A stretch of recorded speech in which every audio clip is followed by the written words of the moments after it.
Yazığım gəlir o insanlara. Lap yaşa 60 il, 100 il, 150 il. Hamısını lap belə qır, ləl, cəvahir içində yaşa. Ne olsun? Bir şey ki sonda vidalaşacaqsan və vidalaşacağın günü də bilmirsən. Kim deyib ki qocalıb öləcəksən? Yalan deyib. Kim deyib ki xəstə olub öləcəksən? Yalan deyib. Sağlam ölən görməmisən?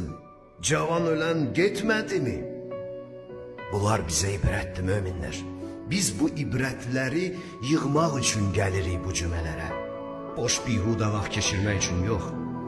Gözümüz açılsın, qəflət pərdələri yırtılsın deyə biz bu mütəhhər Əhl-i Beyt elmlərini oxuyur, danışır, tərcümə edirik. Allah danışana da dinləyənə də əməl eləməyi, sadiq qalmağı nəsib eləsin.